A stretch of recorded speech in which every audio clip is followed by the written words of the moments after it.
What's up, guys, and welcome back to the Founder Academy. I am Mark, the FUT founder. Before we jump into today's video, guys, if you could hit a cheeky like down below, and anyone who's new to the channel, hit that subscribe button. Your support is greatly appreciated.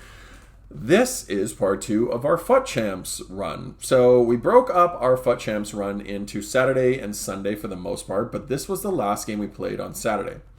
So normally I play Friday and Saturday, but I've decided, well, this past weekend I wasn't planning on playing FUT Champs, but I was like, you know what, I didn't have anything to do. Maybe I will play it and see if I can get some better results. Saturday, I felt a little bit more confident because Friday is really just rat hell, right? Fridays have really been hard to play because there's only really super hardcore people are jumping in on Fridays.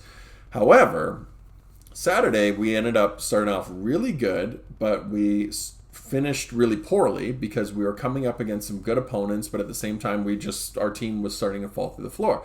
So this is Saturday night by the time we were playing this. This is the last game we played on Saturday. I was going out to meet a couple friends for like food and drinks and stuff like that at like a restaurant. And I was like, you know what, maybe we'll get lucky and our ELO will send us against, or set us matched up against like a poor player.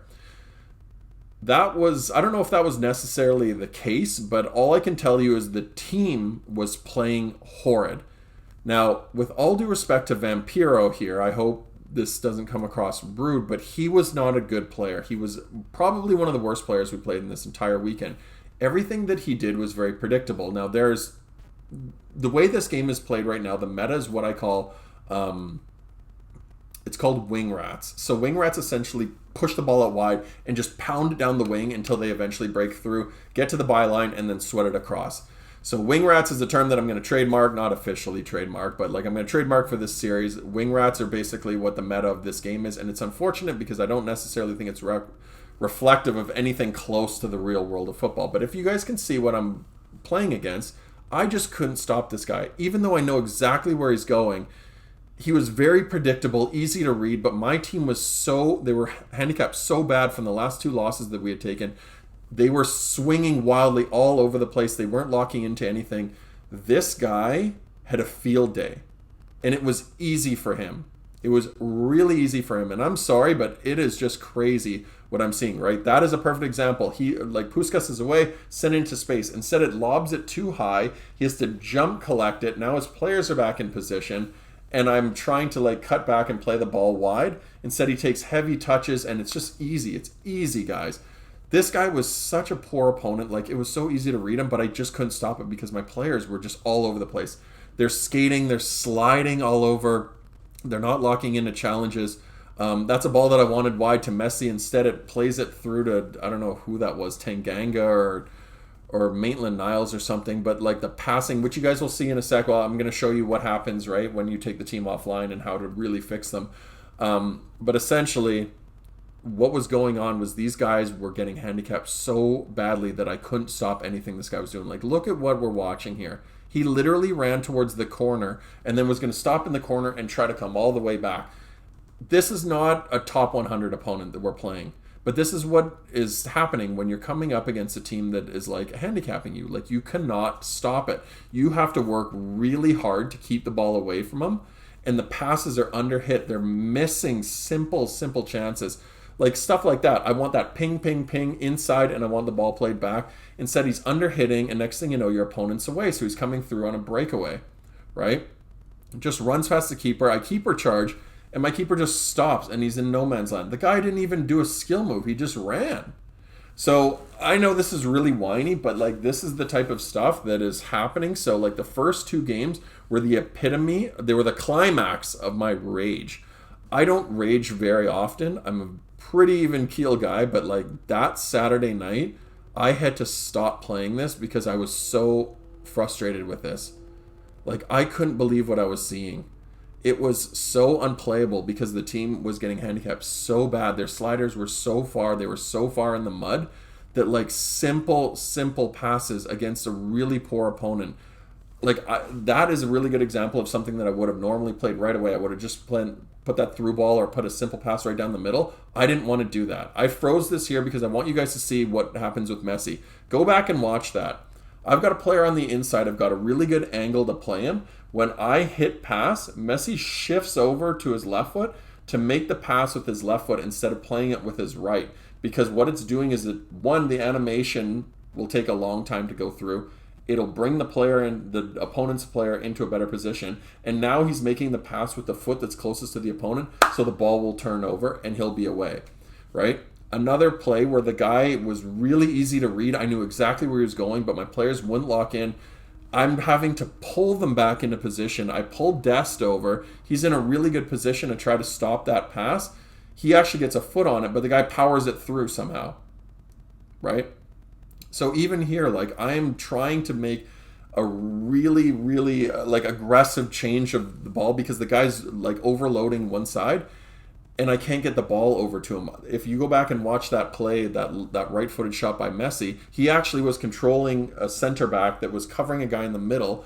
He changes and comes all the way over by the time how long it took them to make that pass, and covers it with one defender. Now, this is the very end of the game. I thought at least I'll be able to get a tramp goal here.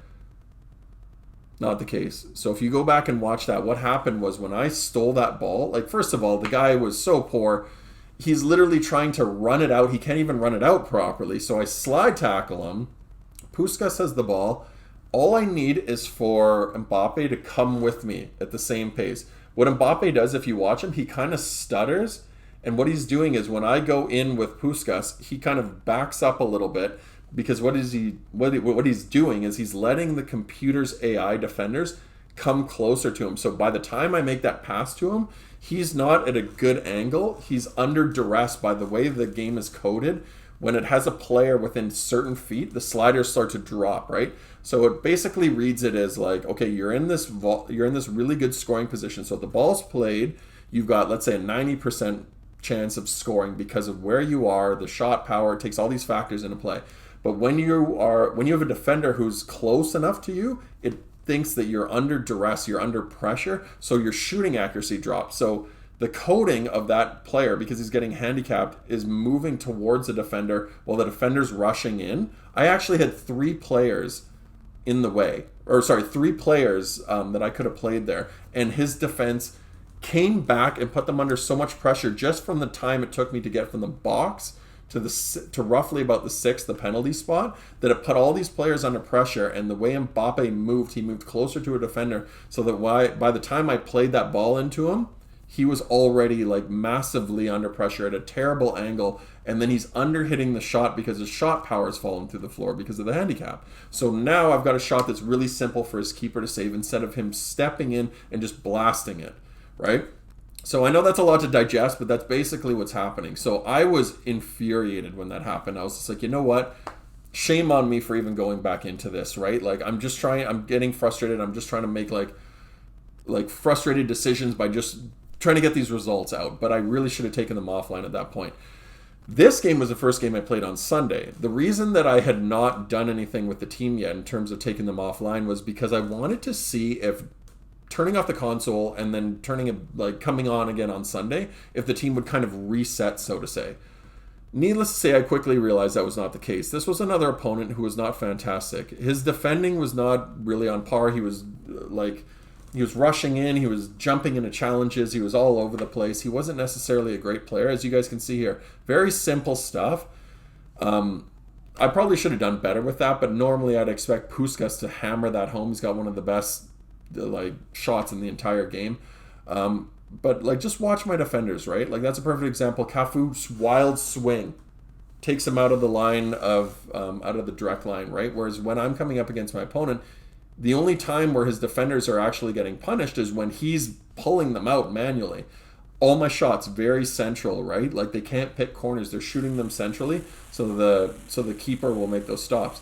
That's a play that normally when I cut back, that guy was pulling this way, but it under hits it and it puts it too central so his player can stop, come back, and intercept the pass. He defended two players with one, right? Like, that shouldn't be happening because that doesn't happen in real life, and I get it. Again, this is not real life. This is a game, but, man, shame on EA for that. Like, this is absolutely crazy that type of thing can happen. Crisp gameplay. Basically, when you're not getting handicapped, when your team's playing to its full ability, Messi stops, plays that ball into space. Jadon Sancho runs on. He's in behind the defender, and he at least get a shot away. I might not have been at a great angle, but at least got the shot away. In that case, it was slow, lethargic. The guy sees the animation happening, so he goes, oh, okay, he's coming back this way. Can move his player back, and because the pass is under hit and too central, he can intercept it and he's away. So many things, guys. So many things were going on in this game. But still, we're like, we're producing a result against this guy. We're at 3-3 because he's not a great player, right? He's not a really good FIFA player. This is a simple ball that I want inside, right? I want that driven first time. I went with the low driven cross. It under hit it. So next thing you know, he's away. He's coming right downfield. I read this with Rudiger. Rudiger overcompensates. The guy just simple ball roll, which, he ball rolled after my player had already not identified it and not locked in and had ran right past him. Smashes it off the post and coincidentally goes right to his player. This is late in the game. I get the ball. I want that lobbed into the corner. You guys saw that lob. Literally just a little P-rolly type lob. Just goes straight up in the air, and then Mbappe just falls over, right? There's no physicality to the players because they lose all their physicality. Another chance where I'm just like, okay, I know where this guy's going with this Cafu, but Cafu just goes sprinting right by him, doesn't lock into it. Like, look what I'm watching, right? Like, this guy doesn't have any, he doesn't even know where he's going. I'm putting him under pressure. I thought I had him again here. Ball inside. I intercept it, played back to Mbappe. He overcompensated one way, so I pulled back out. He should have like lunged and been out of position. Instead, because it slugs my player's animation so much, he went back one way and then came back and put him under pressure. And of course, because the shooting accuracy falls through the floor, my guy misses his shot, right? So next thing you know, we end up losing 4-3. So those are two games where I should have crushed those opponents. And again, I know you guys are probably going to think I'm just making up excuses, but no, this is regardless of the result, I should have crushed those guys based on, the way I play and the way my team was. I know my abilities. Those guys were not good players. They were really low-level players, but my team was handicapped so much, we lose them both 4-3. What you guys are seeing now is I want to show you guys what happens when you take the team offline. If you identify any of these things in a game, you need to make sure that you're going into games and take them offline. The way Puskas is running here, this is what I call indirect tracking. When they do that angled run, what they're doing is taking the player off track so they get to the ball second. He would have probably had a really good line to tackle the opponent there or tackle the computer. But when the ball hits the computer, it says, okay, if he collects it, by the time Puskas gets here, he's going to take the ball. So what it does is it weaves him. So it gives the animation time to collect it and make the pass. So my Puskas will get there. You'll end up making a late tackle and probably foul the guy. This was an example of Tanganga. I hit, when I was tracking the computer, I wanted to hit slide tackle.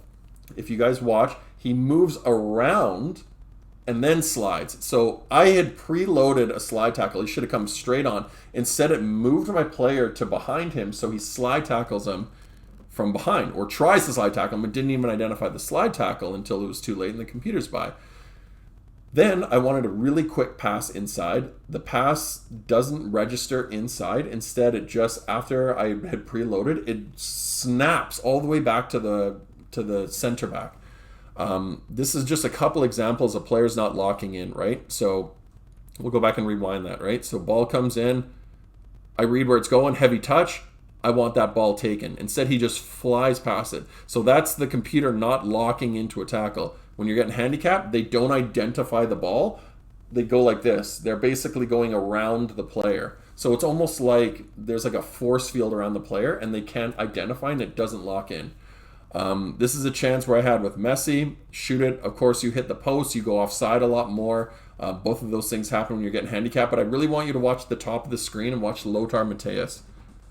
Instead of identifying that that's a loose ball and charging it down, he stops and then backs up. Now he's caught in no man's land. So I paused it here because what would happen in an online game is when Lothar Matthäus stops, he moves back. So he's, again, in no man's land. So you've got the easy pass on the inside, and then he's outletting out wide, and guys are running down the wing with it, and they're away.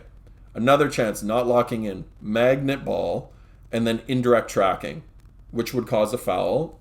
And next thing you know, they've got a free kick, or he's away with, an auto lunge or something like that, or an auto jump over top of that tackle. So watch his back again, right? So this is the example of not locking in. Doesn't identify the ball, doesn't lock in. There's magnet ball. Your player not only misses it, but he runs out of the way. So the computer or your opponent, if you went online, this would be happening online, your player would be away.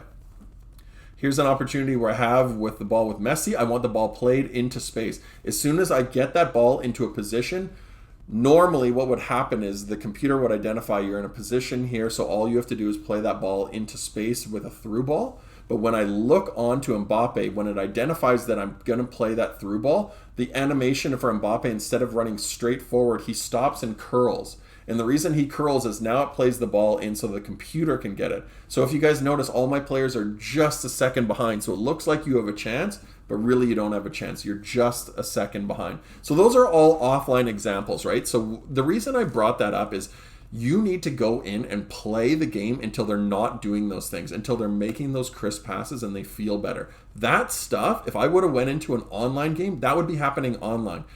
Those are 6 examples.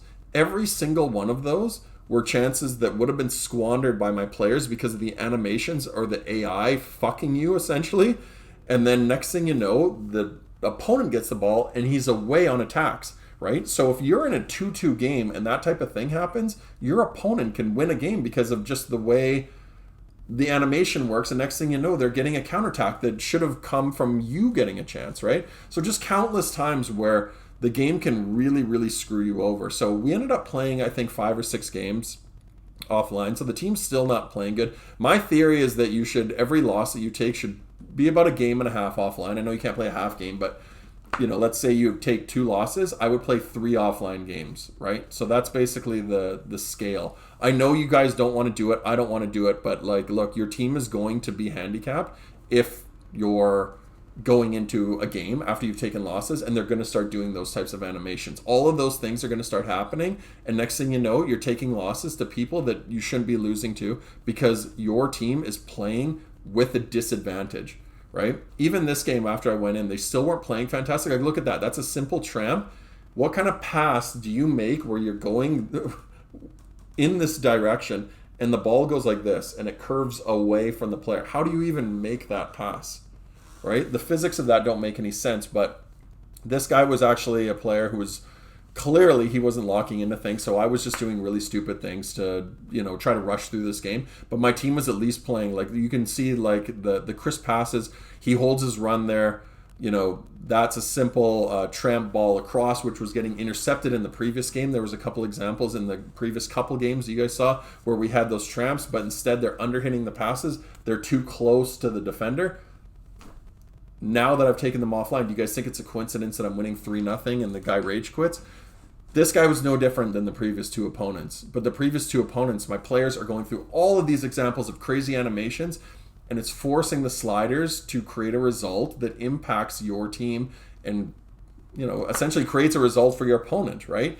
And I'm not saying that he shouldn't have won or wasn't deserving of a victory. It's just I couldn't have won that game because of the way my players were taking animations. So take them offline, win a couple games, crush the computer. Next thing you know, they're playing good again, right? Like, just over and over and over, just countless times. I have tried this theory multiple times over the last couple of years. This was in FIFA 21. This was in FIFA 20. It was in FIFA 19. It's been in the Frostbite game engine for years, guys. Years and years and years. So hopefully you guys are learning something from this because, man, this is going to be the best tip that you could possibly have. People think that it's just servers and gameplay and all this bad gameplay and what's going on with this game. It's as simple as this, right? It's as simple as the way the game is coded. It has bugs in it that still have the element of morale in it. All right? It's as clear as day. I've proven it multiple times. Like, look at the way they're playing, right? Like, even just watch Messi in that last run. That strength that was not there in those first 2 games. He would have been knocked off the ball, he would have fallen over, or he would have been knocked off and moved into a disadvantageous position so the guy can just walk out of his defense or just launch the ball and these miracle balls into the corners that should not be happening. Instead, my players are making crisp passes, they're hard hit, they're smashing balls into goals, right? It's not a coincidence, guys. It's not a coincidence, right? They're playing better now because their morale is high.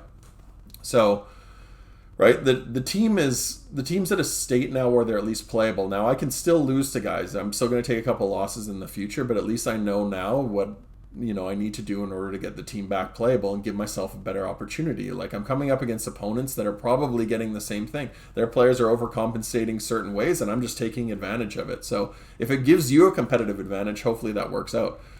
In terms of the team, the way the team is, playing, obviously, like, the guys are playing really good. Mbappe has been fantastic. He tends to get impacted a little bit, but for the most part, he's one of those guys. Like, I feel like the central cards still are kind of carrying a lot of the weight, right? Like, if you look at the way I score goals, I think I had 4 guys score goals this entire FUT Champs run. And I think like 22 of them or something like that, like 22 of whatever the 40 goals that I scored, something like that, were from Mbappe. So Mbappe gets a majority of them, Messi gets the second most, and then Puskas ends up getting a few more here and there. The guy that really surprised me was Raheem Sterling. He was so poor. He just underhits everything. His shot power is really low. I thought he was going to be much better. I did Raheem Sterling. Here's a perfect example. Very central shot, not a very good shot, but it was just underhit. You just don't feel that weight to his shot. Raheem Sterling's really good as a winger, which is really what I need him to do. I don't understand why this guy quit in the 90th minute, just waited out another minute. But Raheem Sterling is one of those cards that when I got him originally, I really liked him. I really liked Raheem Sterling. There you guys go, another win, right? So I really like that Raheem Sterling. I thought he was fantastic. He's got really good balance, really good agility. He's got amazing pace, but his shooting is really poor. But now with the cards the way they are, there's so many meta cards in the game. He's just way behind the power curve, and I don't necessarily feel like he has what it takes to be in the starting lineup. He misses too many chances, and as you guys can see, with all the rats that are playing in this game now, you can't afford to have any weak links. He didn't score any goals this entire 19-game weekend league run, right? He didn't score any single goal, and he had a few chances, but his shooting is just not it, right? Like, I guess what I'm saying is, like, he's good enough that I can use him because I just need a guy who can play on the wing and create opportunities for my central guys, but I would really appreciate having a guy that can at least pump in a goal here and there, 1 or 2 at least during the course of the game. But he just hasn't really evolved very well, and he's fallen behind the power curve. In terms of the rest of the team, they've been actually quite good. I had to use Conte in this game because we ended up picking up a red with Maitland-Niles. This guy was one of the best players we played, but he was absolutely the definition of a wing rat. This guy is just a meta player.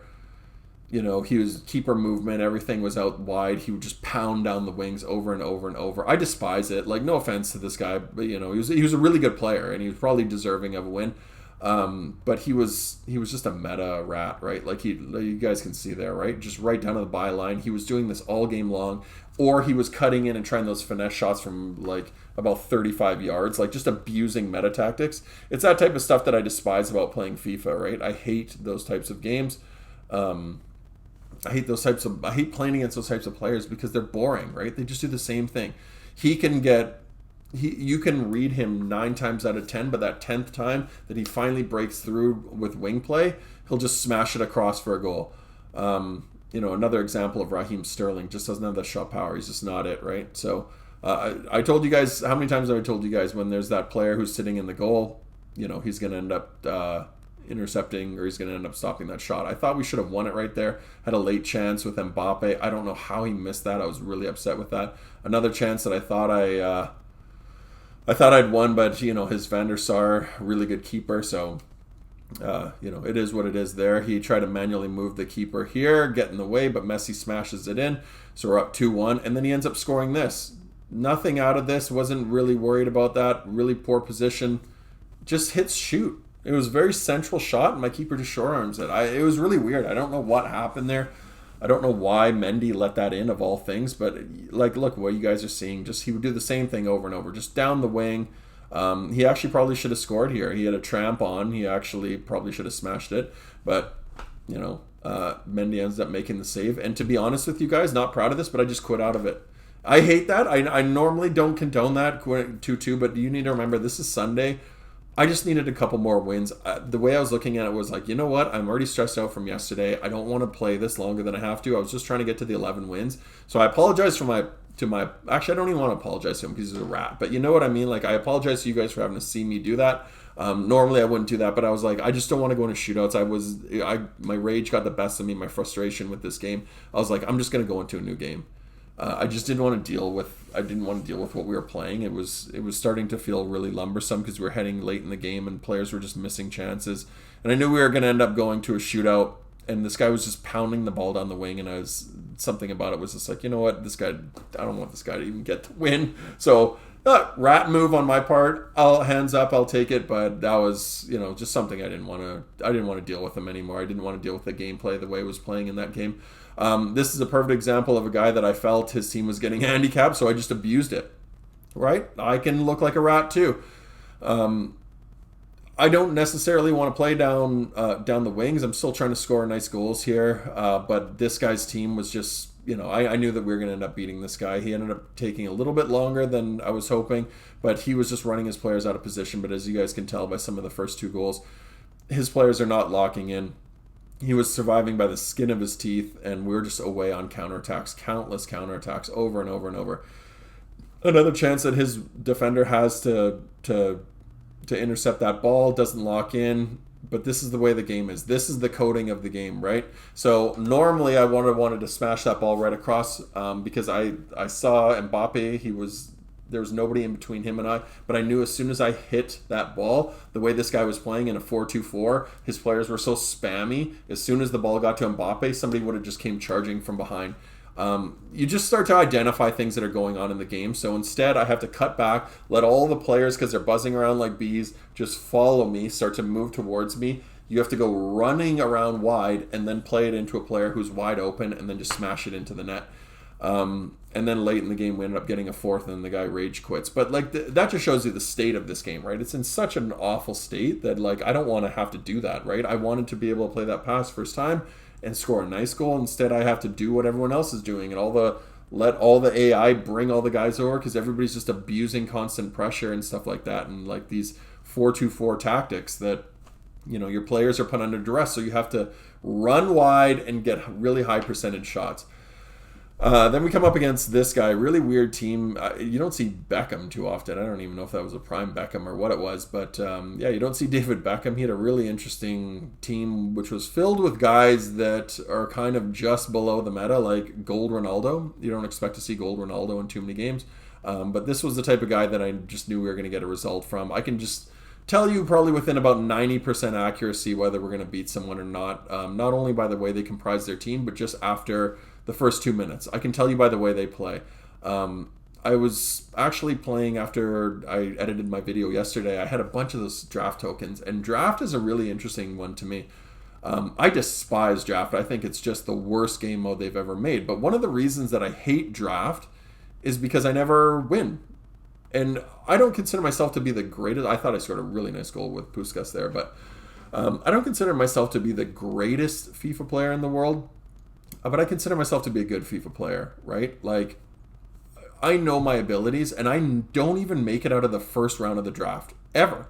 And I was starting to think about this yesterday when I just had all these draft tokens because I don't like going in and using them, so they just built up. So I went in 3 drafts yesterday, and the first 2 games, I just lost in the first round to really shit opponents. They weren't any good, but they just pumped me, 5-1. My players were doing... they just felt like they were getting, I hate to use the term handicap, but they were doing the same thing. They were falling all over the place. They couldn't complete passes. I'm like, this game mode sucks. It just feels like it's broken. And I started thinking, I'm like, I wonder if the same concept of handicap exists in draft. But because it doesn't associate it to the cards like it does in normal game modes, it associates it with your team because your team changes all the time. So it identifies your account and says this guy's lost multiple games in a row, so your teams play like crap. Because those games, that would be I don't know if that's true or not. That's just a wild conspiracy theory I'm just kind of throwing out there. This to me is as clear as day. Normal game modes, when you're using your team, you lose games, they get handicapped. Period. There's no doubt about it in my mind. 100% accurate. With draft, it feels like that might be the only rationale. Maybe I'm bad, but I'm thinking how can I go out and win so consistently in so many other game modes, But when I go into draft, I just lose to everybody, regardless of whether they're good or bad. Like, I don't know if it's the way the game plays, but I'm thinking maybe there is something to that, because I went into that third draft and I ended up beating an opponent, and his team was falling all over the place, and I just pumped him like 5-1. I'd never do that in draft. And then the next game I went in, they felt pretty good, and I ended up pulling out a result against a guy, but they just started playing better every single game, and I'm thinking, like, same concept applies. I wonder if there's anything to that. But anyway, I just wanted to throw that out there. I'm interested to know what you guys think, because, like, literally, I would lose every single game of draft until yesterday. I went on a run where I made it to the final, and I never do that. Like, I'm thinking, oh, okay, I got one fluky win where I played some really crap guy. But, like, I would just lose over and over and over again in every single first-round game. And now I finally have a bit of a winning streak, and they're just playing better. I'm just picking up results. I don't know.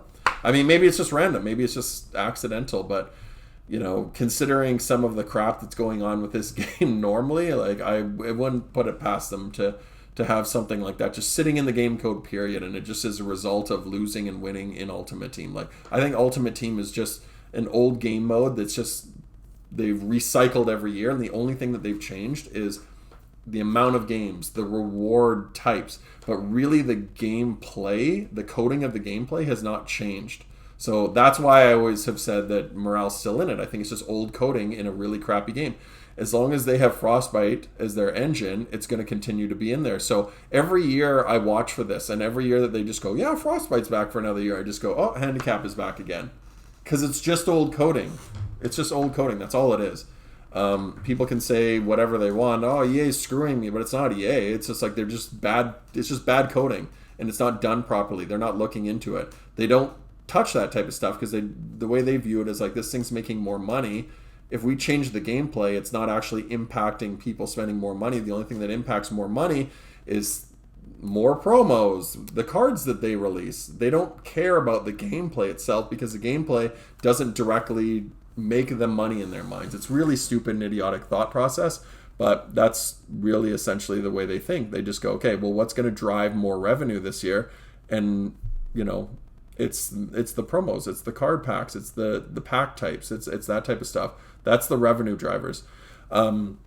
Anyway, so we come up against this guy. We just needed one more win. This guy was, again, very similar to the other guy that we quit out against. This guy was probably the best opponent, actually, that we played all weekend. My team was actually in a really good state. They were playing really well. This guy was just a good opponent. I could start to feel them sliding a little bit, but we did end up pulling one back to make it 2-1, so gave ourselves a little bit of a chance. But this guy was just really good. He, again, another wing rat. Super meta abuser, right? Like, there's an example of crowding right there, right? He's just playing super defensive and then counterattacking. He knows how to play it. It'll go right up the middle, and then he'll go probably down the wing, right? There you go, in behind. So it's the same thing, right? Right up the middle, let the player cut out wide, and then play the ball really wide, and then tramp it across goal. He was just abusing that over and over and over. It was nauseating, but look, you're going to come up against these rats every once in a while, right? So I was trying to produce goals, but he defended really well. He read the play really well. He was a good player. You know, here's a perfect example of it, right? Just counterattacking. So I actually got really pissed off because I thought I had him here. Like, that was a really good tackle. I despise the way this game auto leaps slide tackles. The keepers do it a lot. Like, when you try to slide tackle a keeper, when some guy's being an idiot and tries to run out with the keeper auto jumps over tackles. This was something that post-patch I realized after the fact this is one of the reasons that I needed to change my tactics, is because this game showed me that they have really massively changed the stamina, and that they really nerfed the 4-2-4, and especially the constant pressure. Like, look at this guy, literally just wide down the wing, right? He's just going to sprint down wide, play the ball in behind, and then he's going to tramp something across goal. There you go, right? It's just over and over again. It's the same thing over and over. It's very frustrating to play, but that's the way guys play, and that's the way they're grinding out 20 wins. Not to say that this guy's a 20-0 player, but that's the way they play. It's the same thing over and over. I thought I actually had a really good tackle here. I knew that the guy was going to try to cut in and then cut back outside, so I had the slide tackle, but unfortunately when I hit the slide tackle button, it ended up taking out one of the other random players accidentally. It gave him a yellow card and a penalty, so I just ended up quitting out. I didn't quit out, like that was just more me trying to get out of the games because I was like, you know what, I just need one more win. I'm not going to sit here and play this game out. I didn't really care about the coins. The coins are so limited. I just needed to get this game over with. I just needed one more win, so I just quit out. That guy, let him have the win because he was a better opponent. I wasn't going to come back. So let's just get into this last game. When I saw this guy's team, I was thinking, oh God, here we go. This guy got Ronaldo. But then as soon as I started playing against him, I was just like, no, he probably just got lucky. There's another guy trying to abuse it, but he's just not, he's either getting handicapped and his passing has fallen through the floor, or he just doesn't know how to properly abuse it. But I knew that we were going to get a result against this guy. He was manually moving his keeper too, really nice keeper movement there. But I could tell by the way he was defending, he was jumping in and out of tackles. He was just lunging, and he was desperately trying to push the ball forward as quickly as possible. So I just tried to really take my time with it and score some goals. We're going to break through eventually. This guy can't play with fire this long without getting burned.